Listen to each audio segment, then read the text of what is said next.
what rules apply. It's not what rules apply to cuckolding. It's what rules apply to you and your cuckolding, you and your hot wifing, the agreements that you guys have with each other. So that's one of the reasons why it's always so hard to go, oh, what is cuckolding? It's like historically or psychologically, or, what does it say about the DSM?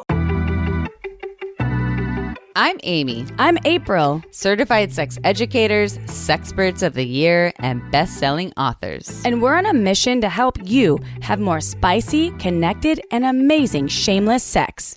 Welcome to the Shameless Sex Revolution. We're so close, it's like we have our own language. We're making sex and relationships shameless. To learn more, go to shamelesssex.com. And for 15% off some of our favorite sex toys, use code SHAMELESSSEX at purepleasureshop.com.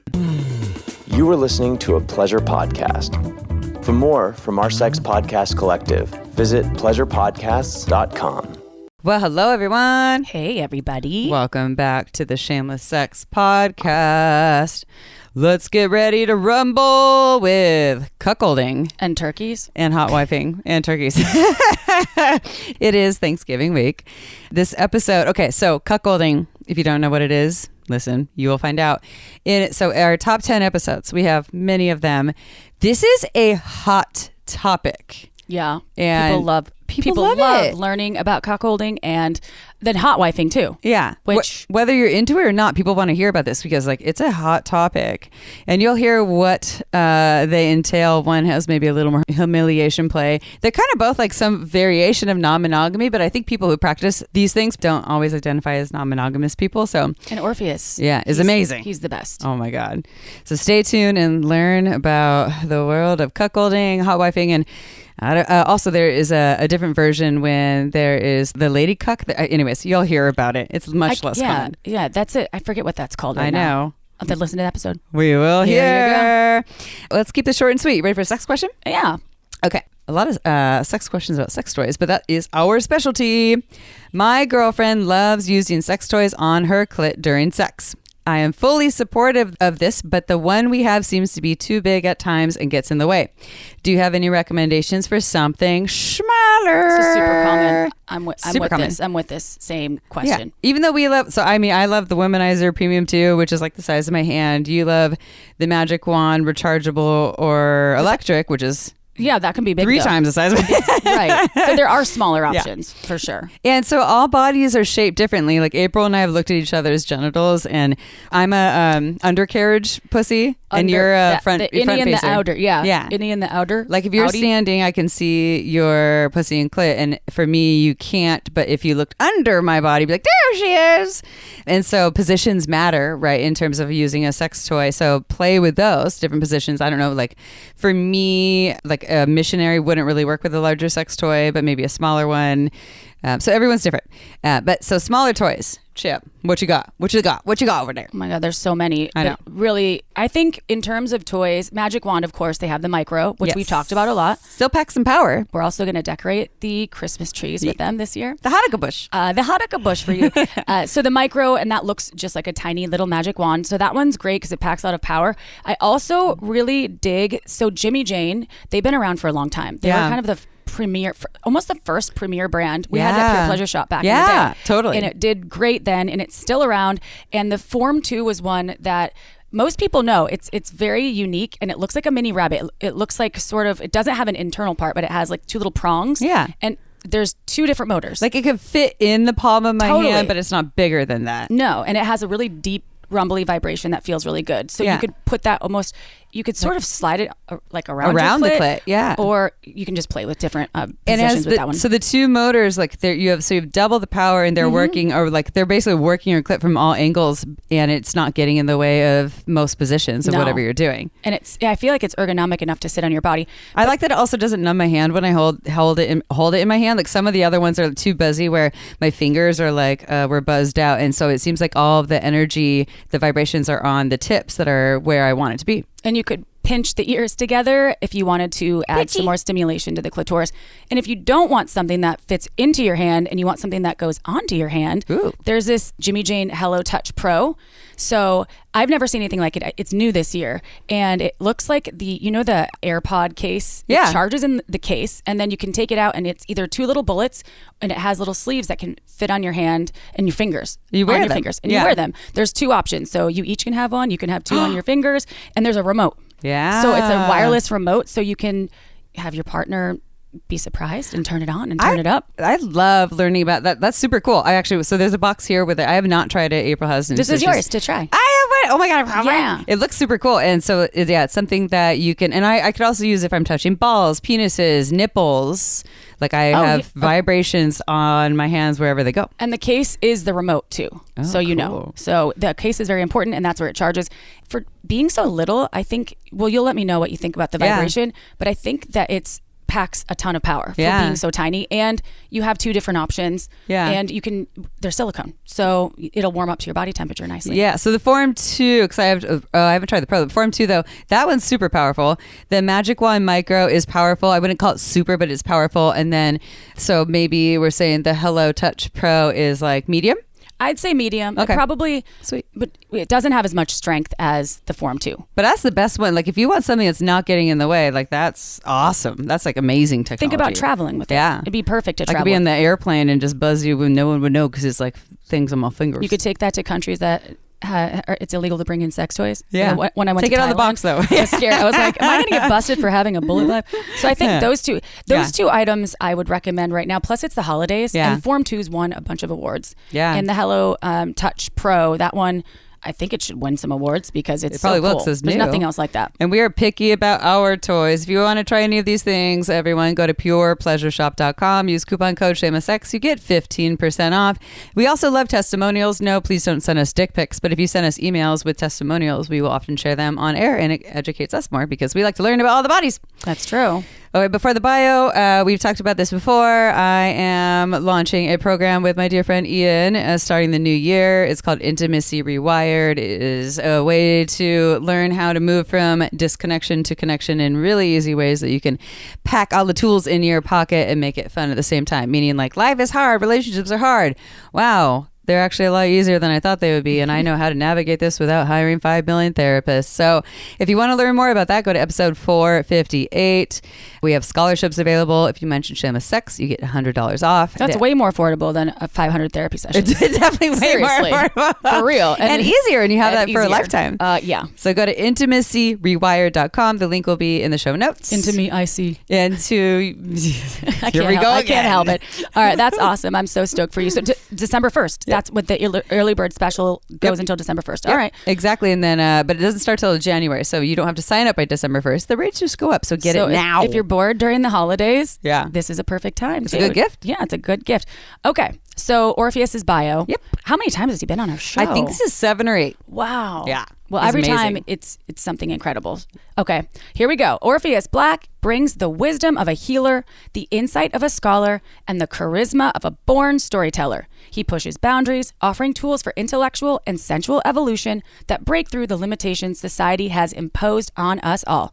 He leads with passion, speaks with precision, and ignites a fire within those ready to step into their power, into their freedom, into their truth. To learn more, go to orpheusblack.com.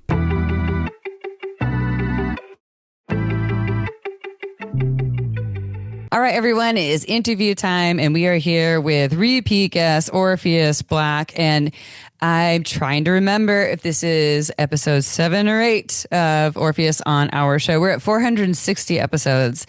I know for sure, Orpheus, you've been here for at least 6, maybe 7. And we are here again. And so the inspiration behind this recording, one, is that we want Orpheus here as much as possible. He has a very busy life, so we don't get that privilege. And there's certain topics where we're like, okay, Orpheus, we need some Orpheus. This is like, we really value his perspectives. And we are here to talk about cuckolding, hot wifing and some other pieces that are related. And if you look at our top 10 most downloaded episodes, cuckolding is in there. And a lot of people have no idea what it is. And it's like, it seems kind of like if you know, you know kind of thing. Or if you're into it, you're into it. And I also know people that are just curious about learning about it, and it's also not their jam. So before we get into all the yummies, Orpheus, welcome back. And can you please tell me and our listeners a little bit more about how you got to where you are in the field of sexuality? Thank you so much. Yes, I am a professional dom of 25 years. And I got into this lifestyle because my partner left me for a dom. Right? Abandoned ship for a dom. Abandoned ship for a dom. And I was so green, I thought it was the guy's name. So, after that, I kind of came into it. She brought me into it, said she wants to show me this whole world. And I have never left. Since then, I've become a 3-time leather title holder. I've since went to college for behavioral health, and I've been working with clients and coaching people as a professional for about 20 years. Mm-hmm. That's me. Yes, that's you. Well, I think you were looking for something else. Hold on. No. I was going to say that's you. I mean, I just know that's like the tiniest. That's like a 1,000. I don't know. My percentages are not great, but that's just you in the teeniest nutshell. Okay. That is. So, yes, it is. Because I know, you do so much out here in the world of sexuality. And it's not just the kink world, right? You're teaching people about safety, boundaries, ethics, all kinds of pieces. And so with this one, with cuckolding, hot wifing, let's start with cuckolding. Let's start with this one. Yes. Cuckolding. What is cuckolding? Honestly, there's so many dimensions to cuckolding that I think it's really interesting that it's a topic, because I was just researching about it. So cuckolding is a type of humiliation that a person sexualizes where they experience their wife being ravished, pleasured by in a way that they can't do. So they might bring in a hot stud, a amazing lover to have sex with the wife in this most profane way. And this person's like, oh my God, how can this be happening? And they're sexualizing it the whole time. Oftentimes the wife is participating in, the humiliation. You can't sex me like this. You can't do that, because the humiliation in this area just amps them up. It gets them so aroused and turned on. And it gives them a feeling that they can't get any other way. So humiliation can be a part of it, but is not always a part of it? Absolutely. Okay. So it's definitely like a power play piece. But humiliation can be woven in? Yeah. I wouldn't even give it power. It's actually experiencing the lack of power. There, correction. Right. This person wants to feel powerless in this relationship. He can't stop his partner from engaging in this behavior, can't stop the other person from engaging in the behavior. He just feels subjected to this experience. And it's being in that powerlessness that they actually derive a sense of pleasure. Okay. Okay. And sometimes he's present. And sometimes he's maybe not present? They're almost always present. Okay. I would say more than 90% of the time. And when we talk about not being present, we talk about this person may be watching on video. This person may be watching on cam. This person may be hiding in a closet. But the idea is to be there experiencing the humiliation, the degradation of this person doing something that you're not able to. Got it. Okay, so it could be like, this dick is better. He's a better fuck. His body is hotter. He's, all these things. He's younger. Yeah.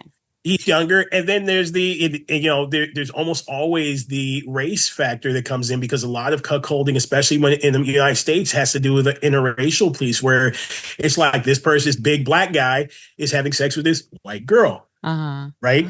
But then there's also the reverse power play, where there's a white guy brought into a relationship and he's having sex with that black woman and that guy has to watch. So that's another piece of it. There's an interracial component.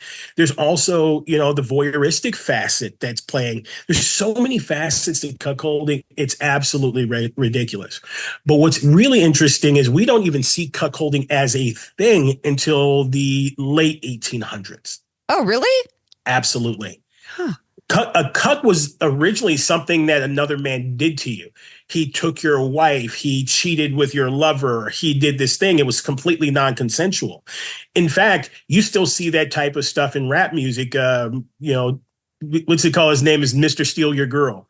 You know what I mean? LL Cool J never talks about his girlfriend, but yours, right? There's always, right? Right? It's always this thing. So cuckolding used to be something that someone did to you. They made you a cuck. Okay. But right around the 1800s, we start seeing people sleeping with their servants. We see people sleeping with the housemaids and, these other things. And the lord or lady of the house sexualizing the interactions and sometimes even arranging them. Interesting. Okay. So you're saying in this form that we're seeing now, if it's originating out of the 1800s, so it is originating out of a place that you said race play was a big part of it, but was that a huge part of it turning it, going this direction? Absolutely. Absolutely. When we saw this huge influx of servant classes coming from Africa, we saw people coming from Ireland, we saw people coming from Spain and Portugal with this influx of new, let's say, exotic masculine presences. There was an ethos. There was an aura. What are these people like in bed? What is this, where do I measure up, and it became a thing. Brothels were open in many different ways and people were exploring, experimenting, and people, specifically those in power, wanted to experience these different ways of making love, which is a sense of powerlessness. They've always known power. They were born in a privilege. They had this whole container. And so oftentimes it comes from a place of power. Mm-hmm. We want to say, hey, I want an experience what it's like to lose power, to not be in power, to be out of control, to not have a say. Yeah.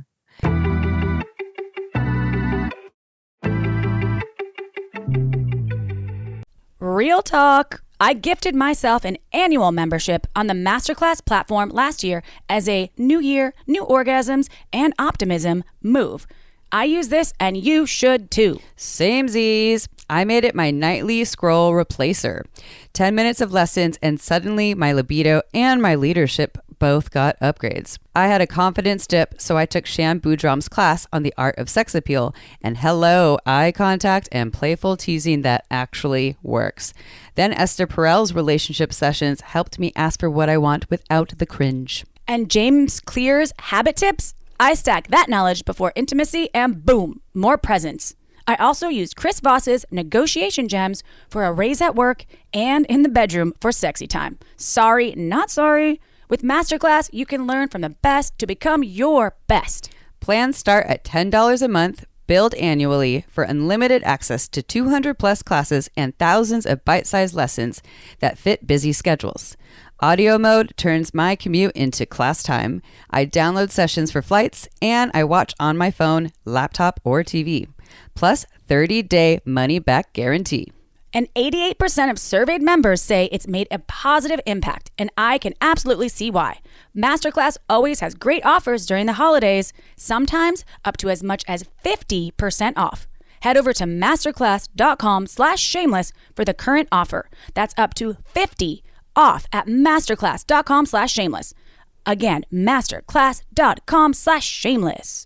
Does that make sense? Yeah, totally. And that was going to be one of my questions is what, well, I guess I'm going to make this a two-part question. So one is, so now we're talking about this being in a consensual space, right? This is, if someone's like, I want to experience this where I want to feel powerless, but we're talking about this, negotiating this before. So we're consenting and choosing it. But I'm having the feeling of powerlessness, even though I'm still kind of in my power because I'm choosing it. Is that, I guess I'll stick with that question first. That's exactly it.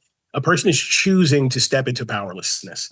It's almost like a type of consensual non-consent. It's like, I'm consenting to this, but I want to feel like I'm not. I want to have a contrived situation where I'm not in it. So oftentimes they'll allow their partner to go out and find the person, to bring them into their home, to sleep in their bed, and they have no say in how long it happens or what's going on, right? It's just they have to be in that experience where they experience a sense of powerlessness. And so the feelings that you named a number, you listed a couple of feelings before. So powerlessness obviously is a part of it. So the feeling that they're wanting is it kind of like a surrender, submission, like some sort of kind of like the why? Why would I want to feel this powerlessness? Is it because I feel so powerful and I finally get to chill and relax, or? This is honestly one of those areas where psychologically we don't actually know what's happening, right? we can say in regular psychological models that people are looking to integrate certain parts of their psyche by having the reverse experience. So if you were in power, in order for you to really integrate power, you have to know what it's like to be powerless, right? It's like in order to try and step into this idea of like being in surrender, you have to know what it's like to be dominant, right? To really integrate that process. That's the like model that we have in psychology. But that's not the lived experience. Some of these people have always had this idea. They've always had these feelings and urges. Maybe they've never actually had any relative power in their everyday life. But for some reason, humiliation, degradation excites them in a way that no other thing does. And that's what's called fetish, where a certain type of arousal can only happen in this shape, form, or fashion. Right? So honestly, when I'm working with a couple or an individual who's experiencing this type of desire, I never question it. Let's just say it's there. It's happening. You want it. How do we go about getting it safely? Right? And that's what happens. So usually it's the male-bodied individual or the person presenting as masculine who wants to experience this sense of powerlessness. He'll say, hey, let's go out and get someone. They get somebody, they bring it, and that person comes home.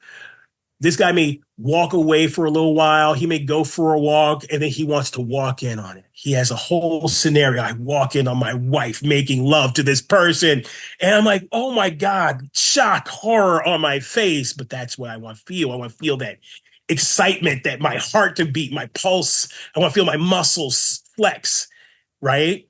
And then I want to be degraded. I want to be deranged. I want to see you just being ravished in a way that I never could. That feels good to me for some reason, right? But we don't care. In my opinion, we don't try to put the emphasis on the why, but the how. Does that make sense? Totally. The other thing is how spend all the time trying to figure out the why, but everyone's different. Absolutely. Absolutely. The next thing is just kind of getting consent, because oftentimes when people are doing this outside of the kink space, it's usually only consensual between two people, but there's three people involved. So usually they're bringing home a person who doesn't know, and he's being watched on camera, or he's being recorded, or there's someone in the closet, or someone's going to walk in, and it's going to be a whole thing, because that real reaction often feeds the juice within the husband or within the masculine present, the person that wants to see real reactions, real fear, real anger, real, you know what I mean? This has to look real to him in order for him to truly drop in, but it's not truly consensual. So going about figuring out how to get into a cuckold space from a place that feels good and that's consensual all the way around is actually somewhat difficult, but when it works, it's very rewarding. So a big part of this would be, obviously, the couple talking about this if they're going to be the ones who are bringing in someone else. And then, so I guess this is the other part question is how to navigate this in a way that's respectful of everyone, has maybe the best potential for it to feel good for everyone. So that would be, we're talking to this other person. Hey, so this is the dynamic we like. I'd like to hide in the closet, but not know what you're all going to be doing. I'm going to walk out and be surprised, but we're all consenting. Are you down, or what does that look like? No, I like to say work backwards. When it comes to this type of thing, work backwards. So we're in the bed afterwards. Everything went well. What's the first thing we talk about? What comes up for you? Are we going to talk about it? Are we going to act like we don't know or like it never happened? Is there going to be real residual feelings? Is there anything that we need to talk about? Where do you think your mind would be? Let's just say the scenario is, I think it's going to be great, or we're going to have sex afterwards, or we're going to bang really hard, or I'm going to be so turned on, right? But what if you actually have feelings? What if you actually break down? How do you want me to support you? Right? What if you actually have some feelings about who I am now that I've done this with another person? Maybe you don't want to love me anymore. Right? So I like to start at the end, then work backwards. Right? Okay, I'm done having sex with that person. We're in the immediate space. We're kind of in that, they haven't walked out the door and I'm still naked. What do you want to happen? Are you going to masturbate? Are you going to go in the closet? Are you going to go in another room? Are you going to sit in the corner and cry? What feels good to you in that moment? Oh, I'm going to take out and I'm just going to start jacking off. Great. You enjoy yourself, right? What happens before that? I walk in the door and you guys are right in the middle of it. What happens before that? And you keep working backwards. Because the most important part is making sure that the love that you have stays and that you don't lose it for a fetish. Does that make sense? Totally. And then, so you work it backwards. So this is between the couple, right? And then, so you're doing that outside of the space. And then when you either find the other person or however that works, you're letting them know all of these pieces. You did your homework, your research, or internal work. And now you're like, here's what we figured out. Are you on board for this, or what do you need? And what do you need? Once you get the arrangement between the two peoples, now we have to figure out how those two people go out into the world and find this safely. Right? Because a lot of people do it where they put the wife in a position, sexy outfit in a bar, and she just takes somebody home. And then lo and behold, my husband shows up. You know what I mean? And that's not safe because people can get hurt. The other thing is they'll start talking and then the male figure will walk over and then join them for a conversation. And that guy may feel set up. So one of the best things for me to do is that upon meeting someone, tell them immediately what you're looking for if you feel safe. If you feel safe. Hey, what are you doing here? Oh, I'm just looking to meet, young man who's looking to explore sexually with a couple. Oh, what do you mean explore? Oh, I'd love to talk to you about this. My husband's actually sitting across the table and watching us just so you feel comfortable and just letting you know. Oh, well, why is he here? Oh, we're looking to bring somebody into a threesome, possibly a little cuckolding situation. What is that? And then you just educate them on the spot. And if they're with it, cool. If they're not, then let it go. Right? Also, your first time should also be away from your home, especially if you're not in a kink community or in a very conservative neighborhood.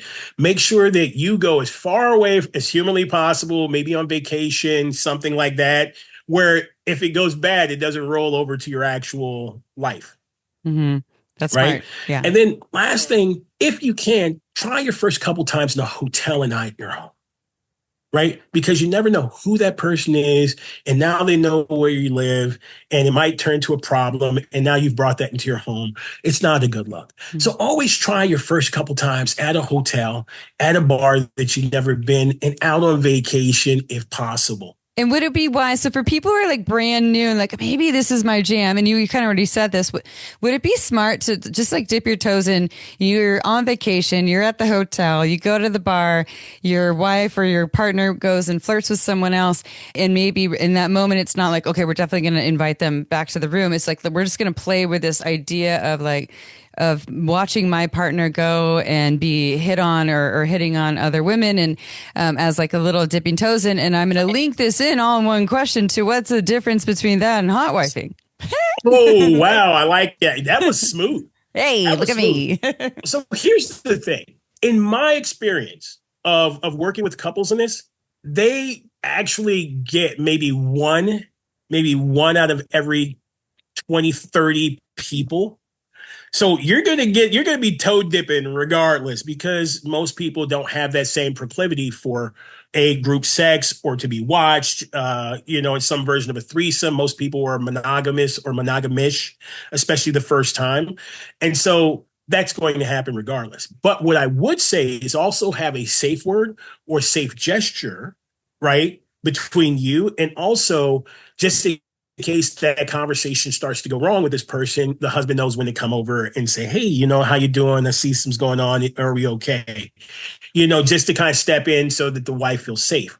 Everyone has to feel safe, and absolutely more than consent. It's like you prioritize safe, sane, and then consensual. Does that make sense? Totally. So yes, you're going to get the toe dip. It's going to happen regardless. What's the difference between hot wife and cuckold? Oftentimes with hot wife, there's no humiliation involved, right? It's a person taking out their hot wife and enjoying, almost like in a compulsive state. I enjoy seeing my wife in a state of pleasure, in a state of passion. I love seeing her getting whatever she likes. It turns me on to see her in this way, right? That to me is the healthy version of hot wife. Mm-hmm. The unhealthy version of hot wife is when you use your wife as bait so that you can get laid by other women, and you just kind of use her as a party favor. You're like, hey, I have a wife, I'll trade her for your hot wife. You know what I mean? And we'll swap in this way. But I really don't care about her experience. I really don't care that she's happy. I'm just trying to use this as a game token to get the game, or to get into a club, or to arrive at an event. We see hot wifing, kind of the perversion of hot wifing happening more and more out there as people really don't have the educational spaces to learn more about it. Right. Some of those websites have been taken down. People are hiding as the world are getting more conservative. So difference between hot wife and cuckolding often has a major humiliation component that is sexualized. It's often a fetish, and it usually happens outside the community. Whereas hot wife happens and it's like, oh, okay, it's consensual. It doesn't revolve around humiliation. And it often happens within a community. So you're usually in a swing space. You're usually in a nudist colony. You're at an alt-life space where you can have more conversations. People understand privacy, and, there's more negotiation involved. And all of that helps you drop into a better, healthy sexual dynamic.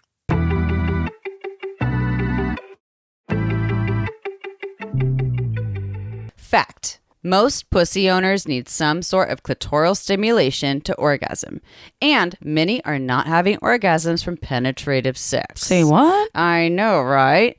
This is one of the many reasons why we are obsessed with OMG Yes.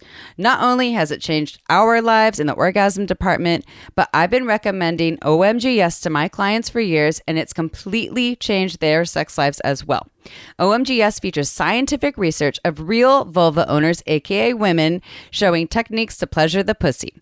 They turn the research into tasteful, educational short videos, animated modules, and infographics for easy visual learning. They call it OMG Yes for a reason, because OMG Yes is for anyone who wants to learn about pussy pleasure or take it to the next level. Whether you're a beginner or someone who wants to take your orgasms from good to mind-blowing, then you need to check out OMG Yes. They have 3 seasons: external pleasure, internal pleasure, and sex toys.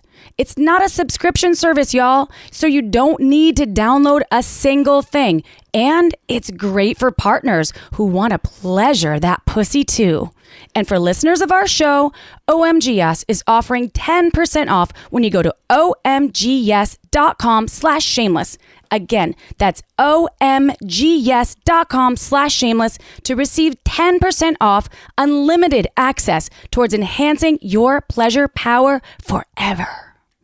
Newsflash, everybody. We are picky about our lubes. Can we say uber picky? Yes, we can. And let me tell you all why Uber Lube is our absolute favorite lube ever. Uber Lube is a luxurious silicone lubricant that I want all over my body. Yes, it's designed for sex because it enhances intimacy while allowing you to still feel the skin-on-skin contact, but it feels so good that I want it everywhere.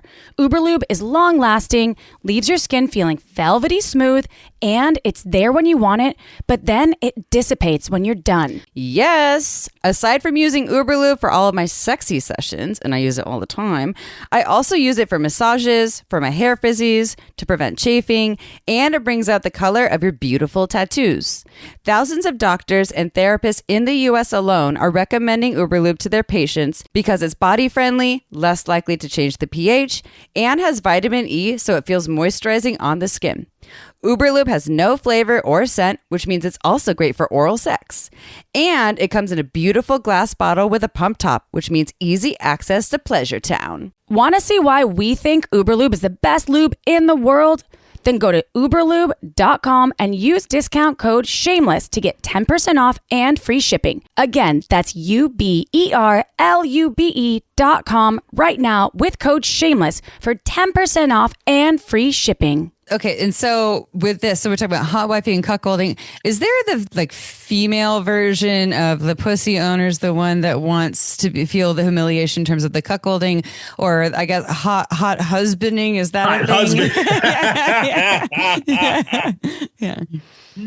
To be honest with you, there's nothing formally that I'm aware of. There's nothing formal. It's not to say that it doesn't happen. It's just nothing formal where I think we have a name for it. You should just go ahead and name it right now. I'm trying to think. I'm not good on the spot. I mean, we have hot husbanding. Yeah. I mean, obviously that one's an easy one, but well, I guess, and also, why is cuckolding? I mean, cuck has a specific. What is cuckolding even like? Why is it called cuckolding? To be honest with you, I haven't found what I know. Cuck is abbreviation for cuckolding, but I haven't figured out where it comes from. Yeah, I don't know. This is like when I try to look into like where the term blowjob came from, and Google told me that it's about paying when oral sex wasn't really a thing in the Victorian era. But I mean, it was, but not like with your wife, right? And so you're paying a sex worker to blow your load, so it was a blow job. But I don't know. That's just what Google says. Yeah, there's so many different little things to this. It's crazy, and there's so many overlapping fetishes, like breeding fetish.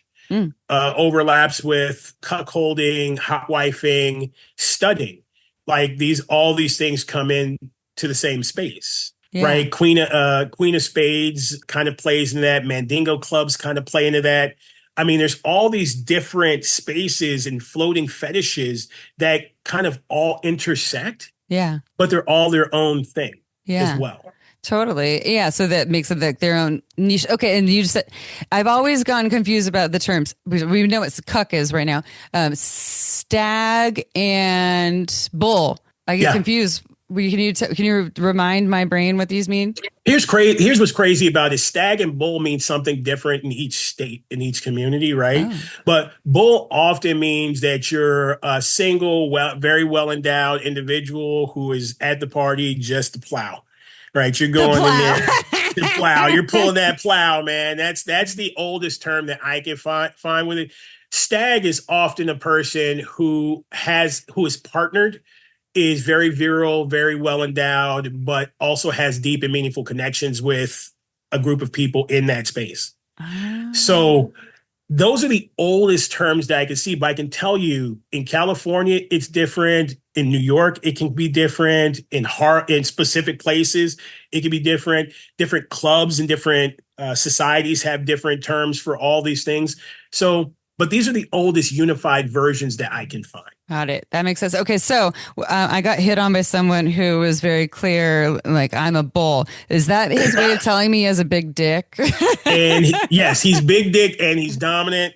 And he is about the sex. Okay, cool. Well, it didn't happen, but but I had a feeling. I was like, I think I know what you're saying. You're like, I'm a bull, and I was like, oh God, I'm a sex educator. I wish my brain actually knew what you're referring to, but I have a feeling that that's what. Yeah. Okay. Cool. So it was kind of first thing is you should have said, well, when you say that, what do you mean? I know I should have. You should hit him with that because now you're like, damn. Yeah, totally. Well, it was also like, and I guess I'll link this to what we're talking about, which is it's a tangent, but it was like I don't love like a drive-by hitting on situation. And when I say that, right, if I'm out in public, we're talking about like we're at the hotel bar, someone comes and hits on me, totally cool with that. What I don't love is when I am in a situation that is, I'm not really a gym person, but like if I'm working on the gym, not into like you coming up to me in that space, or like basically when I'm in an environment where I'm just trying to go and like do Amy and I don't, there's something about it. So it was in an environment where I was like in an education place and like as a teacher and was told it. So this is just me. I'm not saying don't hit on people in all these places. I was just like thrown off and I didn't inquire. So yeah, that's helpful. Just ask, what do you mean by that? Or tell me more. Tell me more, say more about that. Yeah. You know what I mean? You always want to be, look, I've been all over the country. I've been in sex clubs, bondage clubs. I've been in, South America. I've been all over the place, and I've heard these terms used 50 million different ways, right? And I can tell you, a bull, let's say a bull in Connecticut and a bull in Brazil might be two totally different things, right? But they still use the same term. Right. So I always like to say, what does that mean to you, or say more about that, or what's coming up when someone says cuck, I'm into cuckolding. What does that look like for you? Right. When someone says, I'm into hot wifing, what does that look like for you? Right. Because what means more than anything is what they mean by the definition more than anything. Also, what rules apply? It's not what rules apply to cuckolding. It's what rules apply to you and your cuckolding. Mm-hmm. You and your hot wifing, the agreements that you guys have with each other.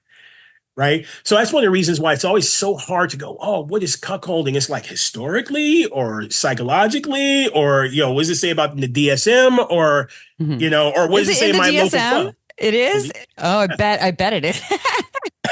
That's awesome. But hot wifing, I can tell you, hot wifing and cuckolding has a dark side. And it said when people first get into it, a lot of people think that they're into hot wifing until they see their wife getting hot wifed. You know what I mean? It's like, well, it's like this person is now getting their back blown out. And you're like, oh man, I didn't really think this through. Right.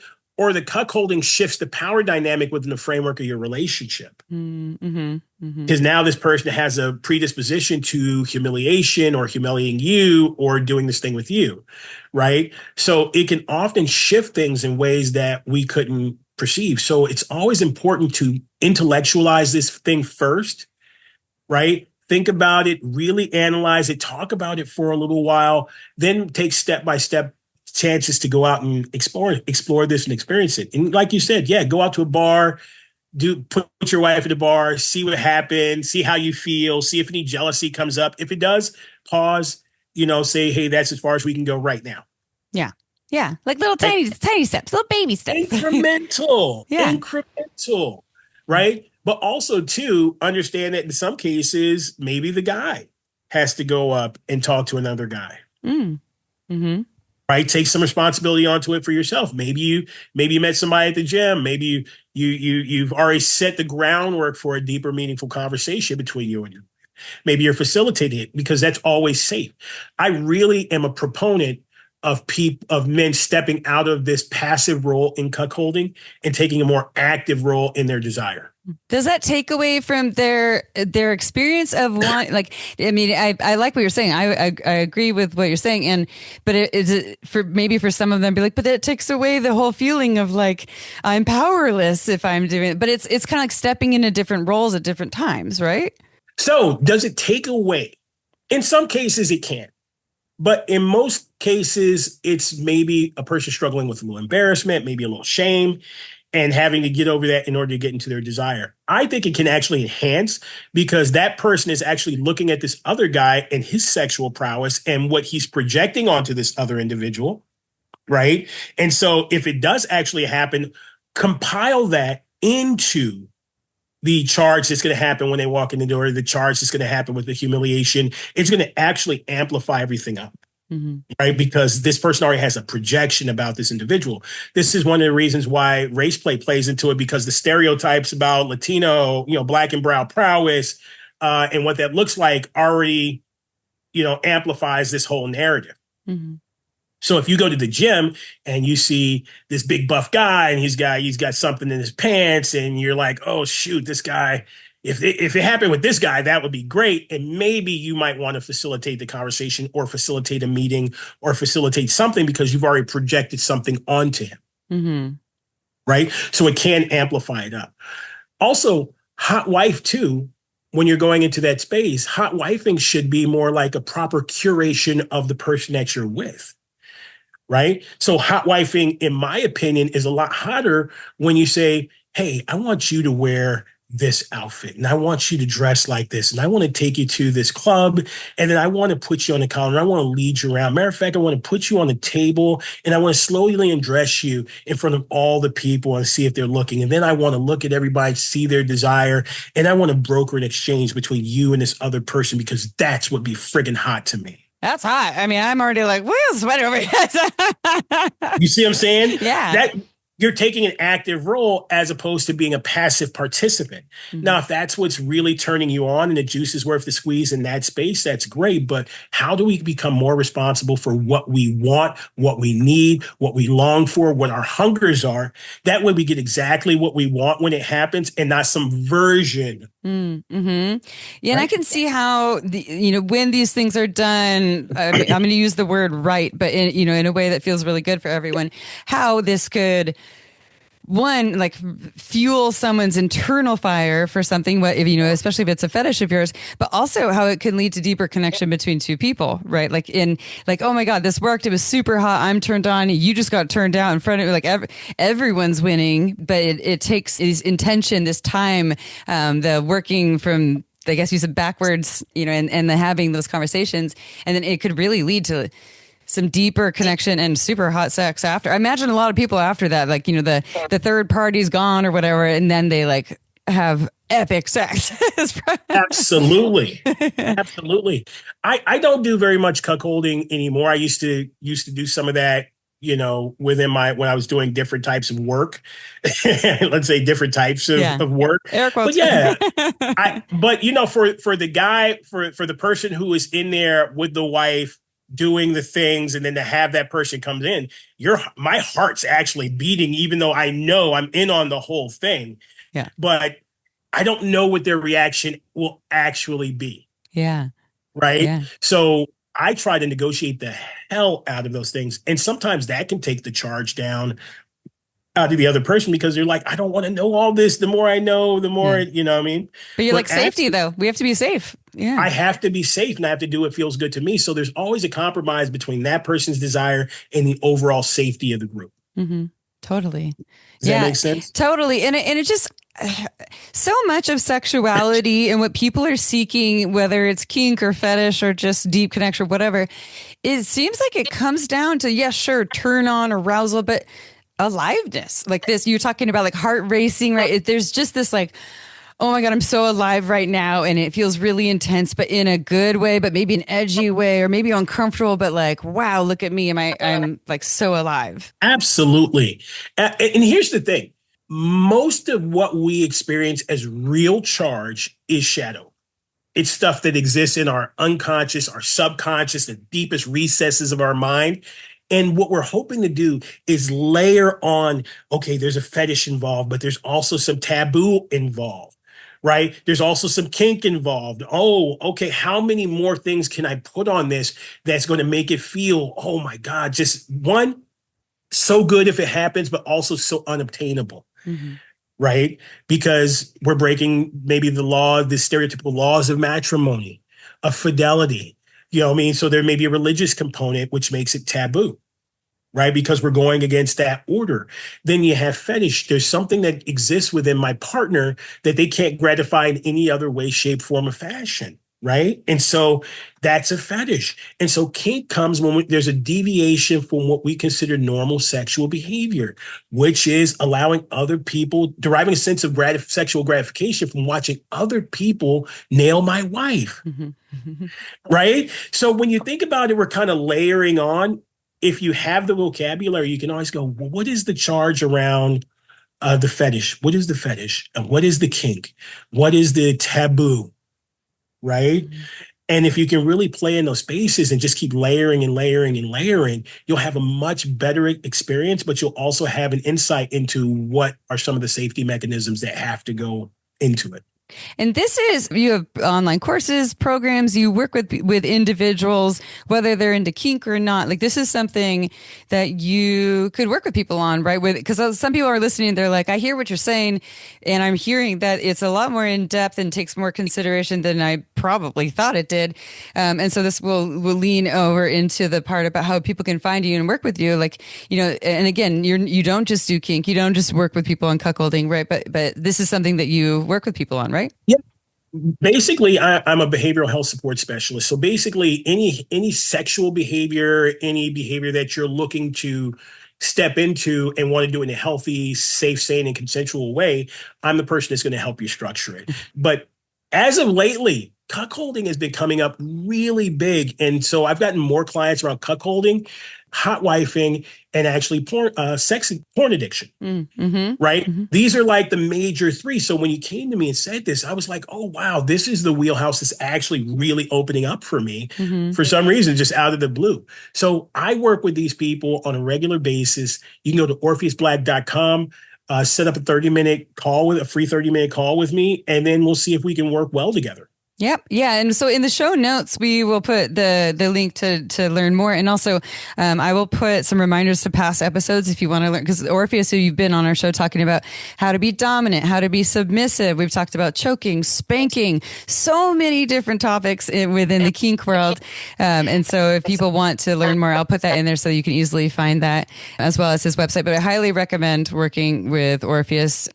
Selfishly, I love having Orpheus in the show because I'm not working with him. This is not therapizing an Amy, but right. But I really value, learning from you, and you, taking your time to teach us and help the world. So, thank you. Yeah, everyone listening, expect Orpheus back here if he'll still have us in a couple months, because we'll probably, and also I will say that a lot of the episodes that we record with you is based on listeners saying, we want more of this, right? We've only had a couple episodes on cuckolding and having different perspectives, and all of this is important. So, thank you so much, Orpheus. You are the best. You are a master. You're an artist. You're an activist. You're so many things, all wrapped in one amazing human. And to all of our listeners, thank you for listening to Shameless Sex. Thank you for supporting us. Thank you for loving us. If you have not reviewed us on your favorite app, whether it's the Spotify's or iTunes or wherever you are, then please, please, please do. It helps people find us and amazing educators like Orpheus. Let's see. If April was here, she'd say, we love you, and see you next Tuesday, and ciao for now. To learn more, go to shamelesssex.com. And for 15% off some of our favorite sex toys, use code SHAMELESSSEX at purepleasureshop.com.